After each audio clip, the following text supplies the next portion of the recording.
Yes. Okay. Good. And the dedication, I didn't get it, but you can say it again. So the shir will be Nishmat Avraham Chai ben Rachel. Hazak.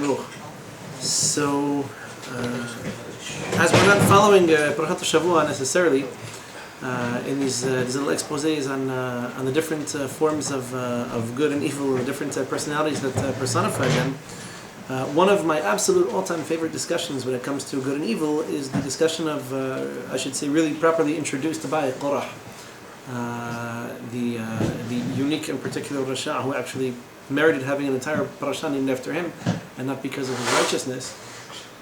So Qorah, it's true we don't have too many, but Qorah and Balak are two examples, one foreign and one domestic. So Qorah, as far as evil goes, you'll notice, and Rav Rasbi was always wants to point this out, that evil gets generally more sophisticated over time. Okay, why do I say this? Well, if you track the genealogy, the history of evil, you find by Adam and Hawa, it sounds like it's very clear what they did wrong. The reality is it's not so clear to us. Cain and Hevel, it seems like there's no justification for it. Look at the Midrashim, you find that there's a little bit of a background to this particular story, but very little of what we encounter from Gan Eden and on is actually pirates or bandits or murderers. So the Torah doesn't need to tell us that stealing is bad, that lying is bad, that killing is bad. The forms of evil that come up are more sophisticated and more complicated than this. And this is generally true of the Tanakh. You don't find too many just evil pirates, just a bad person, hates, kills people, kidnaps them, etc. The Tanakh doesn't need to teach us that black and white are black and white. Much more poignant are the stories where something isn't at all clear, or where there's more of an admixture of theoretical good and theoretical bad.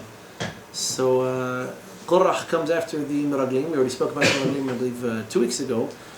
The Meraglim, these spies that Moshe sent into Israel, well, they saw what they saw, they reported what they reported, right? The story could have begun and ended there. Here's what we saw, we transmitted it to the people. Maybe it was the context, maybe it was the attitude, maybe it was the way they presented it. Something about it was very evil, but it was hard to pinpoint. You couldn't say you're going to Gehinnom because you said this.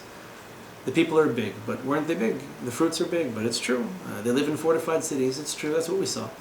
So because they presented it in such a way that there was truth, but it was mixed up with their own intentions, and it was half lies, half truths, this becomes much more difficult. And you find the nation has a much more difficult time distinguishing between good and bad and right and wrong when these distinctions become a lot less clear.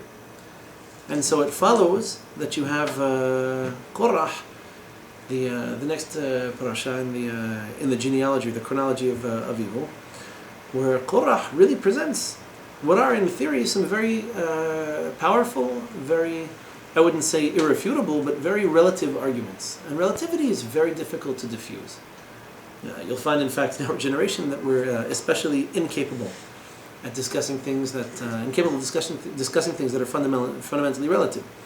So his opening argument is, this is unacceptable to me. Who is it that made Moshe the leader? And in parentheses, what he's really arguing about is Aharon being the Kohen, because apparently that's the job that he wanted for himself. And so he makes a lovely presentation. If only he had PowerPoint, I'm sure it would have been a great, cute little clip with a nice soundtrack to it, where he explains, so the entire nation, the entire group, they're all holy people, and God resides within every one of us. So how could it be that you have one person more important than the other? Qorah is really one of the very first politicians in the Tanakh, politicians with a capital P, in the sense that he makes a very powerful and compelling argument, and while on the one hand he accuses or attacks something, at the same time it's actually what he wants. So his argument isn't we should all live in anarchy and everyone should be his own ruler. His argument is we do need a ruler, but it should be me and it shouldn't be you. But he presents it in such a way that it comes off very difficult to refute. You're going to refute my argument that everyone is holy and Hashem resides within each and every one of us, even Otnei Bittul. I'm going to make the argument, as hard as it requires the suspense of disbelief. So I'm going to make the argument that Hashem is with each and every one of us, that everyone has a degree of holiness to them. Who wants to be the guy who gets up and says, well, what you're saying is true, but kind of not always, some people more than others. So it puts you in a position where you have to say something that doesn't sound politically correct. If Moshe has to get up and say, you know what you're saying is in theory true, but some people have more Shekhinah, some people have less. Some people have greater neshamot, some people not so much, some people are a little bit more fortunate, some people less. So he's arguing for what? For apartheid, right? Hot button word today for, all it means is separation. Apartheid. So separation, he's arguing for class warfare, he's arguing for different echelons of society, having different rights and different entitlements. The reality is, when you analyze such an argument, what you're basically saying is, what really distinguishes between people? What really separates people in group A from group B? What makes one person better or more successful or more intelligent? I mean, and you can reduce all of these arguments to the point of absurdity. Qorah's argument is, really, everything is relative. Relatively speaking, everyone has potential. And everyone's potential could bring them to be tremendous and even fit for leadership. And how do you diffuse an argument like this? What's he actually saying? What's he actually getting at? So here's how Rav Ashkenazi used to analyze and deconstruct the argument. Right? What you're arguing for, Qorah, is that there should be no distinctions between one person and his or her friend or neighbor. Everyone should be basically dealt with the same way, should have the same expectations, they should have the same rights, the same entitlements, the same responsibilities. Your inability to distinguish between good and better is ultimately a disability that will cause you to lose your capacity to distinguish between good and bad. Okay, maybe not everybody's perfect. You agree there's a difference between good and bad, or is that also relative? Because if everything is relative, you can't say anything. You have nothing to teach us, you have nothing to improve in us as a society. If at the end of the day, all you can tell me is, why do we make these distinctions between people? What you're trying to say is, everything is holy. Because the entire nation, they're all holy and Hashem is in them. What you're saying is, everyone in the nation should be considered holy. Well, holiness, by definition, involves some degree of separation. The nature of holiness, separation. How does the Torah define holiness? For example, how does it manifest? Wherever you find some kind of kedusha, right, it's usually accompanied by what kinds of halachot? Think of examples that you know. In terms of time, for example, Shabbat is considered more holy than the rest of the week. Yes? No? A little bit. So what typifies the Shabbat? How is Shabbat defined or classified in halakha? What separates how you behave on Shabbat from how you behave during the rest of the week? The construction of the temple, I think the melachot. The melachot. We learn them from the construction of the temples. Okay, so we have 39 broad categories of melacha, and these are things that we're commanded to do on Shabbat or not to do on Shabbat. Not to do on Shabbat. So this is a restriction. So Shabbat is holier than the rest of the week. How is this manifest in halakha? Easy, restrictions. How do you define holiness? How do you exhibit or exemplify holiness? Simple. There are things that you can't do. Shabbat is holier than the rest of the week. I can't cook, I can't drive, I can't do shechita, I can't cure the skins of the animals, I can't write, I can't program computers. I can't do a lot of things that I otherwise could do during the rest of the week. So these restrictions, they prevent me from behaving on Shabbat the way I would behave the rest of the week.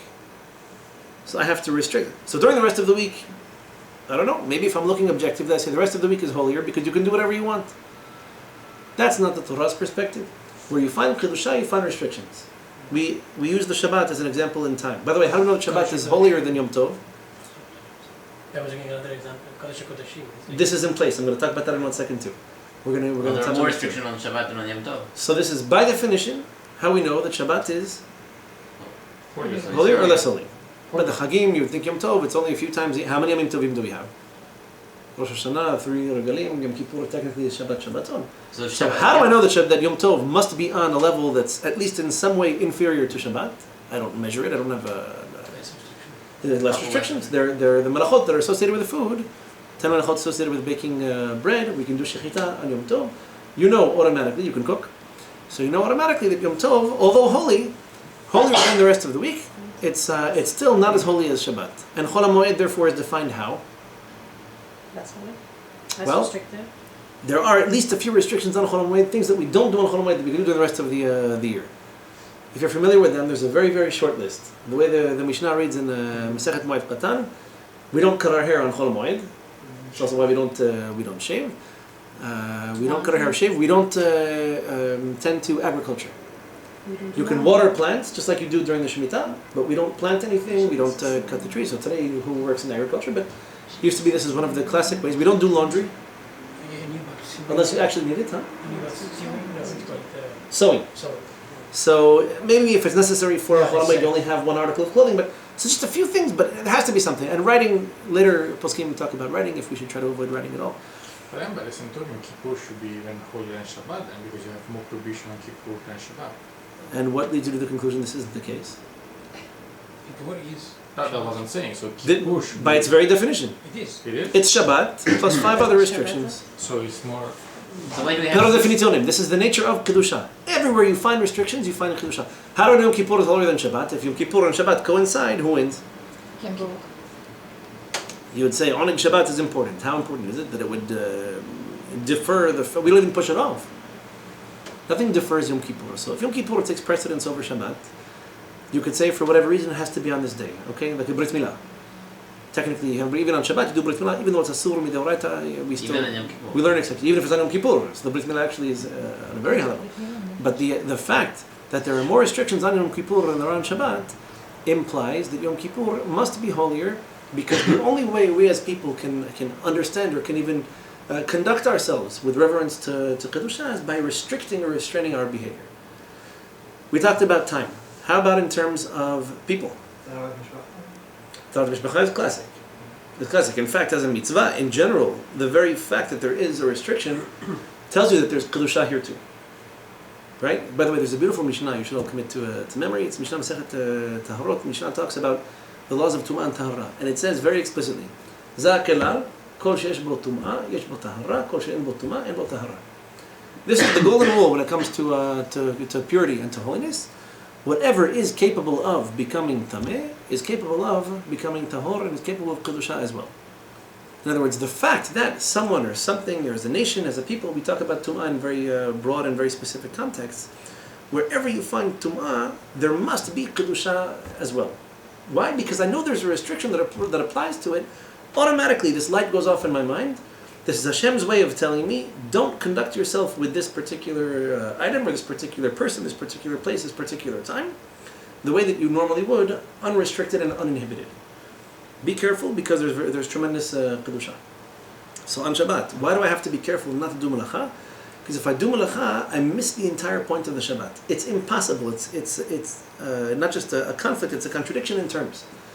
That I should do malacha and still consider myself reverent and respectful of the Shabbat, because it's impossible to do any one of these things and then still claim that you are testifying to the creation of the world in 7 days, where Hashem doesn't create on Shabbat.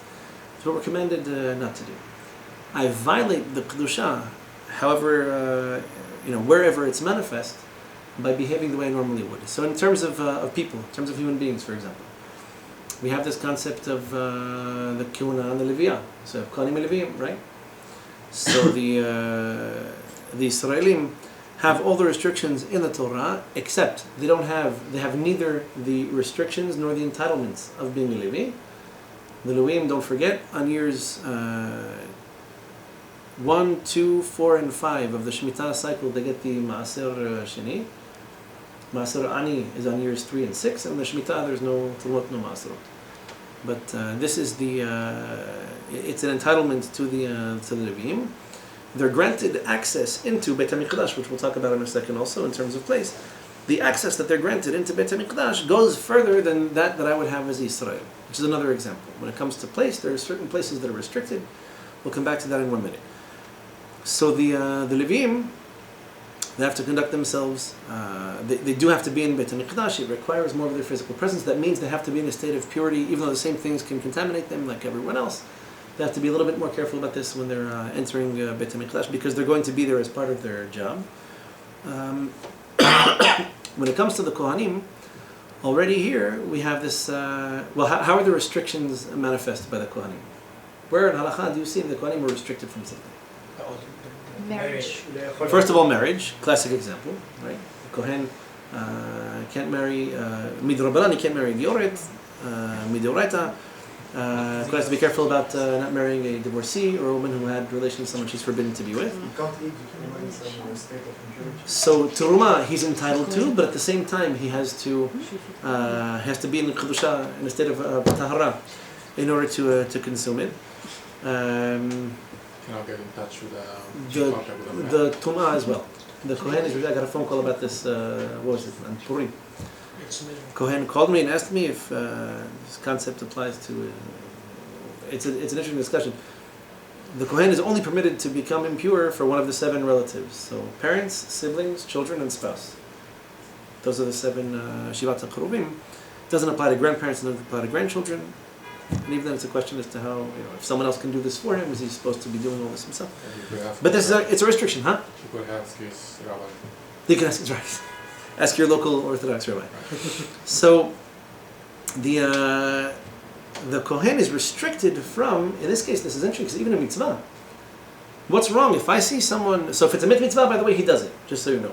A mitzvah, the Kohen sees someone dead on the street, he suspects he's Jewish, he buries him like there's no one else to bury him. Well, and actually, the example given by the Gemara is the Kohen Gadol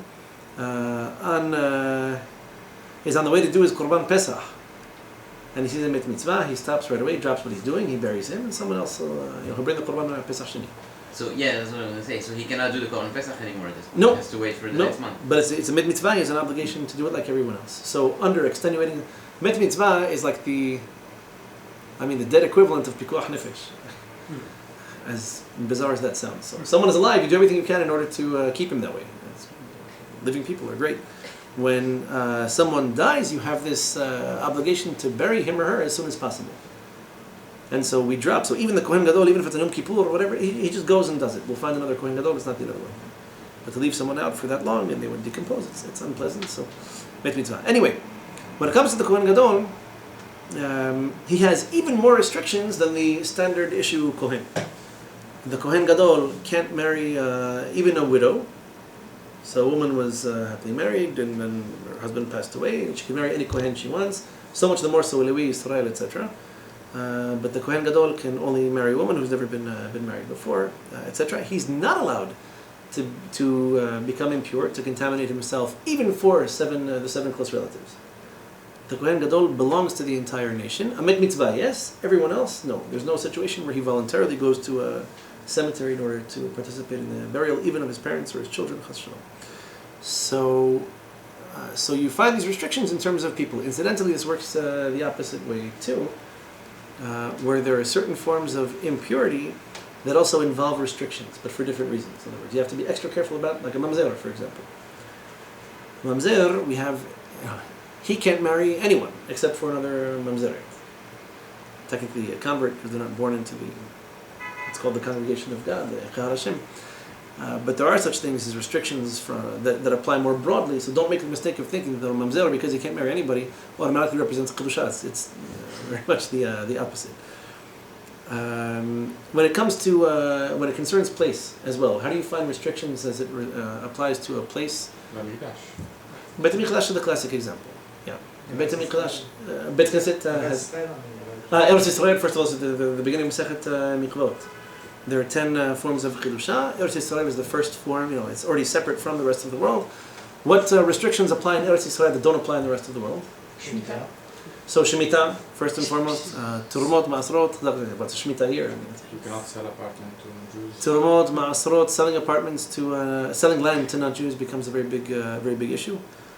Correct. We have, it seems, according to some of the, so Shemitah and Yovel go together. According to some of the Rishonim, there's a mitzvah midoraita to plant fruit trees in Israel. And the laws of the first fruits, like the Bikurim. Yeah. Right. Orla Orla applies also outside. Applies outside of Israel. Orla, as does Qimah Hashan. This is a famous these are discussions in and of themselves, but yeah, there are mitzvot that apply only in Israel, and this already is the beginning of it. The next degree of kedusha inside Israel, not outside of Israel, but how much more holy can you get? We have Yerushalayim, where there are certain things that you have to eat. For example, the bikurim, you have to eat in Yerushalayim. If they're not going to last, you can exchange them for money, and then with this money you buy beer, wine, fruits, vegetables, meat, whatever you want to eat in Yerushalayim. But when you go for the regalim, and you take this money with you and you eat it in Yerushalayim. Even before Yerushalayim, there is not a distinction between Eilat and Tel Aviv, for example. Like there is a distinction still in terms of Busha. No, I think the preponderance of certain lifestyles maybe is a little bit. I mean, the part of the country that was because every part of the country when you go and you conquer, it gets some kind of. Oh, so there the question is. How were these particular regions dedicated? At what point in our history? And does this change their status? So if Eilat was not conquered or wasn't dedicated the first time that we came into Israel, we would hold today, for example, that it would be mutar to grow fruits and vegetables. Like it's patur from Turma Ma'aser, it's patur from the Shemitah and the Yovel. It's exempt. But still there's a Gusha to this place. More than Mondar. It's a difficult question. More than Morocco. More than Morocco. He's instigating. But is there kedusha to Eilat? There must be all the German-speaking tourists. Maybe the question is only how do you because it's part of the modern state of Israel, does it automatically have kedusha to it? So we don't have the same status today as we did back then. But there is not something like all the place where you lay food. Something like this. Yeah, okay, it's mentioned, but it was told to Moshe and the nation as they entered into Israel. So if it wasn't part of the first conquest, then it may so not. Eilat was not. Be considered. There is no Shemitah going on in Eilat. There's a discussion. I think today we hold that you do Turmot Ma'asrot without a bracha, and that on the Shemitah we don't treat it any differently. You do 1 day or 2 days? Yeah, exactly. No, if it's a Chutz Haaretz or if it's a Surah, there are a lot of. Someone lives there. That's a good question. Yes, I think today we hold L'Humra on both sides. You do 2 days in Eilat? Yeah. No. Meaning that you do. No. That you do. We hold like it's Eretz Yisrael L'Humra. You only hold 1 day, but that's midrabanan. It's a little bit easier. When it comes to Shemitah today is also midrabanan. But yeah, that's the discussion about that. The Golan Heights would be the same thing. Parts of Syria. David HaMelech conquered Syria. Okay, so one question. But it wasn't the first immediate conquest. It was on the time of Yehoshua, basically. So. Except for the fact that it's stupid, but like from another, is there a issue to give to Arabs those lands? Yes, we just mentioned this earlier. That it's there are 3 explanations that everyone learns from the same pasuk. Lo tehonim. Lo tehonim literally means what? Hard to say. If the etymology is chet nun, so the Gemara says, one opinion says lo titen lahem hin. It's asur to express beauty, right? To say that goyim are attractive or beautiful, etc. It'd be very difficult to reconcile this with a career in fashion, but thank God I don't work there. You have also lo titen lahem hanaya baqarqa, like machane. Lachnot means to camp or to park in Hebrew, like to be stationed somewhere. So if you have to. Essentially, the Gemara says it's asur to give them a place meaning to sell them land, to sell them a place they can live in permanently, and maybe midrabanan to rent an apartment. In Israel or no matter where? No, in Israel, specifically in Israel. Yeah, but we just said that there is a machloket on the fact that... There are 3 opinions. We hold, although the Gemara says all 3 of them are halacha. Yeah, but what we are saying this part or not, that's why I'm asking. If it's Eretz Yisrael or not, you're saying. Yeah, what do you asking. So I think we hold with all the chumrot of Eretz Yisrael that you don't, even there you shouldn't sell land to the... Then maybe it becomes a question of logic, because how would it help us if we sell Eilat to the Saudis, for example? No, I'm asking from halachically speaking. Purely halachically point of view. Yeah, so from a purely halachic perspective, I don't believe there's any part of the state of Israel today that anyone would tell you halachically you should go and sell to goyim. It is what Rav Shmuel Eliyahu in Tzfat said this, and he got yelled at, but it's halacha. Say what? That no one in Tzfat should sell an apartment to Arabs. Maybe some Russians also in the category. We'll see. So, at any rate, when it comes to Kedusha in terms of space, you have Eretz Yisrael, you have Yerushalayim. We're already in Yerushalayim. There are certain mitzvot that apply. There are certain things that you need to eat inside Yerushalayim. the shalamim of the korbanot that you bring, for example, during the chagim. Right? Shlosha regalim, what's called a chag. A chag means you brought a korban chagiga. So you, aside from the korban pesach, you have this other korban chagiga that you have to bring pesach, shavuot, and sukkot. Where do you eat it? You don't have to eat it in Beit HaMikdash. You can't. You can eat it within the confines of the city of Yerushalayim. Then you have Harabait. Already in Harabait, there are certain things that we don't do that you can do outside. Then you have the Mikol Mikdash, inside the Hechal, Kodesh, Kodesh Kodeshim, etc. So there are restrictions. The closer you get to the source of Kedusha, the less you are allowed to do, or the less people are allowed access. Basically, in Beit HaMikdash, non-Jews can only go so far. Jews can go further. Levi, Kohen can go even further than that. Kohen Gadol, Onan Yom Kippur, Kodesh Kodeshim, etc. So, the point here is that the entire concept of Kedusha is a slippery concept. It's something very difficult for us to understand. So for us, it's manifest in negative commandments. Don't do this. Don't violate this. Don't transgress this. Don't eat this or go there if you're in a state of impurity. And this is what helps us to make a distinction where the distinction is difficult to make. The very notion of Kedusha is abstract. It's abstract. It's not apparent, it's not evident, and therefore it lends itself to machloket. Someone can easily say, look at Israel. Geographically, I don't see a difference between Israel and the rest of the nations around it. Maybe there are more buildings and trees in Israel. That has more to do with IQ than it does with the actual geography of the land. What compels me to believe that something is holy and something else isn't? How do you prove to someone that Shabbat is holy and the rest of the day, the rest of the week isn't? I can take a secular friend or a secular student and say, here, look, Shabbat, can't you feel the Kedusha? By definition, Kedusha is something that you can't feel. All you know is that you have to behave differently towards it. You have to relate to it differently. So, when it comes to Qorah, this is the fatal flaw of the moral relativist mentality. And we'll see this is true very much today as well. If you're unable to make distinctions, if you're unable to appreciate the general concept of Kedusha, and even the particular applications of it, so what you don't appreciate is that, relatively speaking, good, bad, better, worse, are all different things for different people. So there's nothing wrong with a man marrying a woman whose husband passed away. If you're a Kohen Gadol, it becomes a problem. Not because there's something wrong with the woman, because your particular position requires certain restrictions, certain limitations. It is what it is. There's nothing wrong with people who work a lot during the week. It's just when it comes to Shabbat, you're really missing something if you don't express this. But when Kedusha becomes more personal, say for example, why does this person have a position of prominence in the nation and this one doesn't? What you need to appreciate is that the Kedusha here, although relative, is still a salient feature of people's different natures. If Moshe Rabbeinu has a position of prominence, it's because there is something very special about him. You might not perceive it, or you might believe that you have the same thing, the same holiness, the same potential to yourself, but you'd be gravely wrong. You'd be terribly wrong. The only problem is, I can't prove this to you. Because of the nature of Kedusha, I can't prove it. How, in fact, does the story get hashed out? How does the story get settled? Well, it's easy. I can't prove it to you. Hashem has to. So we can have a standoff, and you can take your 250 men, a couple of your friends. You bring a Katoret, Aaron does the same thing. And even then, this is an easy distinction to make.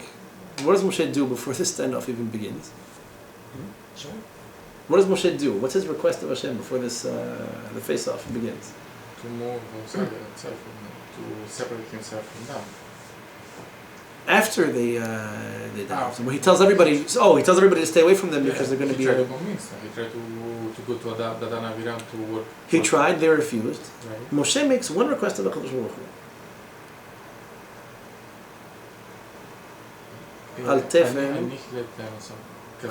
tefen el minchata. Right? Hashem prays that Moshe prays that Hashem shouldn't accept the Ketoret brought by Qorah and his followers. And Midrash says if he prays for this, probably it would have been accepted otherwise. So, even Qorah, he had, if he's close enough to Hashem that he can make such a request, right? So Moshe was leader of the nation because Hashem wanted it to be this way. How does Moshe prove that this should be this way? Well, he can't prove it himself because there is a conflict of interest. I should be the leader of the nation because I make the decisions and I decide I should be the leader of the nation. This is l'havdil, how leaders are determined in places like Iran. This is not how you expect the leader, the prophetic leader of the Jewish nation to be chosen. We don't find that Qorah ever had prophecy, but at the same time, Moshe can't make his determination for himself. Hashem has to intervene in order for this to become the case. Maybe it was Moshe's idea that they should bring a Ketoret, and he hedges the bet by saying, you know what, let me just pray, even if they have some kind of merit, just in case, so that the truth should ultimately be revealed because he's the one who chose this particular way. Okay, so it could be. Another proof to this, by the way, is that at the end of the day, what did they do with these the shovels that they used for their Ketoret? If you follow the story? Yeah, they're using it. It has some kedusha. They used these shovels to make a decoration around the Mizbeach. So apparently we didn't have a decoration on the Mizbeach beforehand, and we learned from, or at least Qorah, whatever little good intentions they had somehow became part of the Mizbeach. He died doing it, but I guess there was at least something to his argument. To the here and now, you'll find that moral relativism is abundant in our generation. We have a generation, classically, as the Gemara itself predicts, that Panei Hador kifnei hakelev. That's in the generation of Mashiach. The face of the generation is the face of a dog. People are insolent, people are arrogant, they can't be corrected, they can't be chastised, you can't criticize anyone, chas v'shalom, you see something negative. Who are you to judge? What do you mean, who am I to judge? A person who doesn't judge is insane. If you don't judge people, if you don't consider some people, I have to hire someone for a particular job. I mean, am I judging people? I don't know. If I want to get married, am I looking for a husband or a wife? I think it's okay to judge people. I hope you do. Otherwise, things get very complicated. If you're looking for a place to live, are you not judging one neighborhood versus another, or one community versus another? You're judging all the time. The moral relativist argument is a very easy cover for people who are immoral. If I can reduce the argument to, well, really it's all relative because who says that what you do is better than me or what he does is better than her? So it's a very easy cover for people who aren't very moral or aren't very ethical. But unfortunately, it leads you to very crazy conclusions, right? Conclusions like, let's not be upset about ISIS because once the Christians killed people too in the Middle Ages, like during the Crusades, this is a moral relativist argument. So the Christians decapitated as many people. They had YouTube. I mean, 300,000 people died recently in Syria. And, an inability to act, you're basically handicapped, you're crippled, because you can't get out of this relativism. You can't get out of comparing one thing to the next. As Rav Ashkenazi put it, an inability to distinguish between good and better ultimately yields an inability to distinguish between good and bad. If you can't distinguish between what's good and what's better, what's holy, what's holier, what's right, what's even more right, you've ultimately failed the test. You will come to a point where you can't even tell the difference between good and bad. It's unfortunate, but it's true. A lot of very well-meaning people make a lot of bad decisions in life because they try to be melamed zechut. They try to judge people favorably. I think it would be great if we give this person a chance. Who knows? Okay, but a chance means maybe yes, maybe no. Sometimes it's your own personal private life. Take as many chances as you want. Making a decision on behalf of a community or for the entire family or for a position of even more importance, you have to be very, very careful. The argument is a tempting argument. We do have mitzvot like judge people favorably, don't be quick to judge people negatively, etc. But at the end of the day, the facts are the facts. And although it's true that we can't determine the precise, to the milligram, the amount of kedusha that one person has over another, that's not to say we have no obligation to try. I pointed this out once when it comes to beautiful Mishnah in Pirkei Avot, where we're told, according to most versions, to Rabbi Meir. Rabbi Meir says, right? Don't look at the container, look rather at what's on the inside. And why is this, if we can stop here? Why am I not supposed to look at the container but the content? It means you have to dig a little bit before you actually make it. So I have to dig, right? Because every container is a lie, right? Everyone's appearance is automatically, whatever he looks like, it's the opposite. Is this the nature of physical appearance? If I see a guy who's, who looks a little bit unkempt, is the word we use in English. I mean, he looks like he's been sleeping on the street. Maybe I see him sleeping on the street. So, am I not to draw any conclusions? I mean, do I assume that he's rich and that he's successful and well-educated, that he's not using any drugs? So what does the Mishnah mean? The Mishnah doesn't mean whatever you see on the outside is a lie, or irrelevant, or unimportant. The continuation of the Mishnah says, Yesh, sheyesh kankan hadash malei yashan, because there is such a thing as a container that looks new but the contents are old. Ve'yashan shafilu hadash en bo. And it might be an old container that even doesn't have anything even new, so much where old is good, like kimach hashan. So it could be that the container is new, but really the flour inside is old, so it's good, so it's okay. And it could be the container looks like it's old, doesn't even have a new flour, let alone anything. It has nothing in it, let alone new flour. So you do need to make judgments, and probably 9 out of 10 times your judgments are correct. And if you see someone who makes a certain impression, that's actually important. Don't lose your ability to judge people. Don't lose your ability to judge right or wrong. Don't lose your ability to decide for yourself and to form your own opinions, because if you are unable to make such distinctions, you're basically exposed to terrible dangers, financial, physical, and worse. So the point of Qorah and the unique form of Kedusha, of Tum'ah that he represented in his attempt to present Kedusha is that yes, while it's true that things are relative, there are people who are relatively better than others. And while everyone has a certain degree of potential, very few people actually realize it.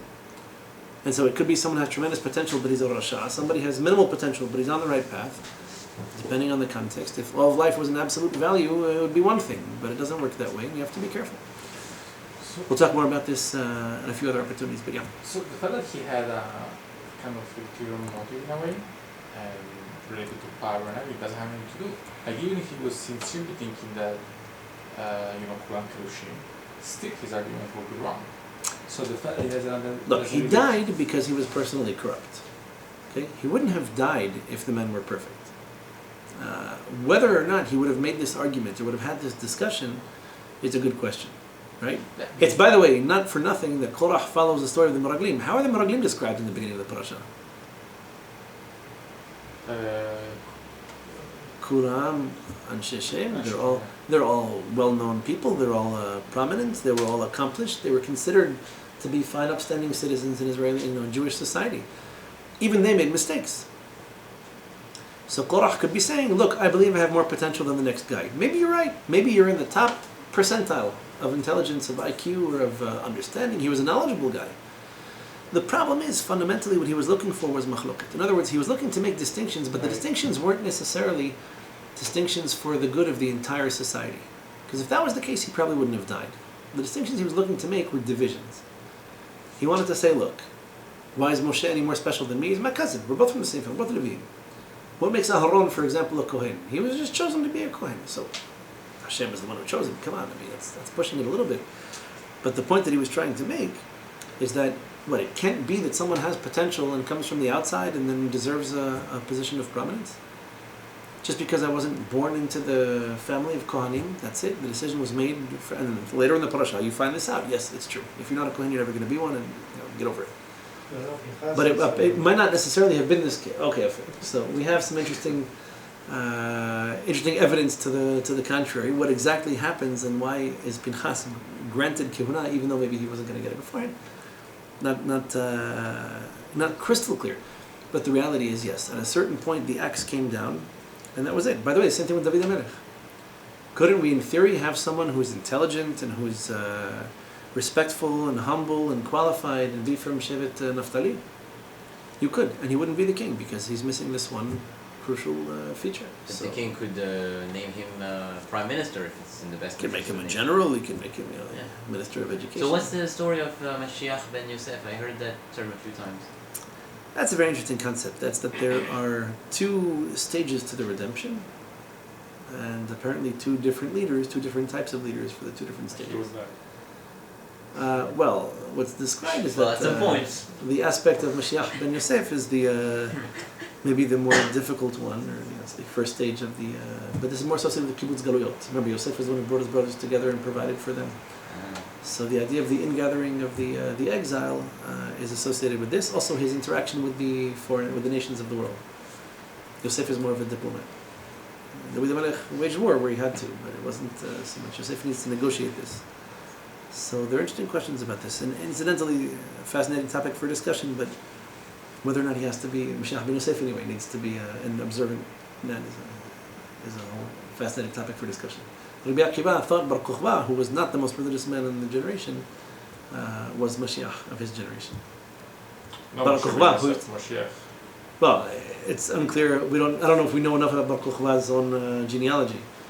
Bar Kochva, who when he used to go to war, would say to HaKadosh Baruch Hu, don't help me and don't impede my progress. Like, let me handle this. And Rabbi Akiva was not bothered by this. He was very disturbed when he was captured by the Romans and he was killed. That he thought that he was going to be the Mashiach. How could Rabbi Akiva, I remind you, one of the 4 men who entered the Pardes and into the deepest levels of the Torah and he came out alive, how could it be that Bar Kochva? So you'll find there's some very interesting stories, especially in Tanakh, of people who had tremendous potential and didn't fit in so much with the rest of society. So most of them were Rashaim, some of them were Tzadikim, some of them, it's not so clear exactly where they were holding. But the argument of Qorah is the argument of potential. Yes, it's true, everyone has potential. Very, very few people actually realize their potential. The Baruch Sabato put it, true genius is the ability to maximize your potential. So I'll take a guy who has mediocre potential, but he maximizes it, over the guy who has tremendous potential, but he's unstable, or he's inconsistent. It says more about your midot and your control of yourself that you're able to function and to perform, up to your potential. It's really the most you can ask for your children. You don't necessarily determine how much potential they have. Whatever they do, hopefully, be honest, be fair, try hard, don't be lazy, and accomplish as much as you can. Don't be a socialist. That's the bracha we give to our children. So take a quick break and make it continue from there.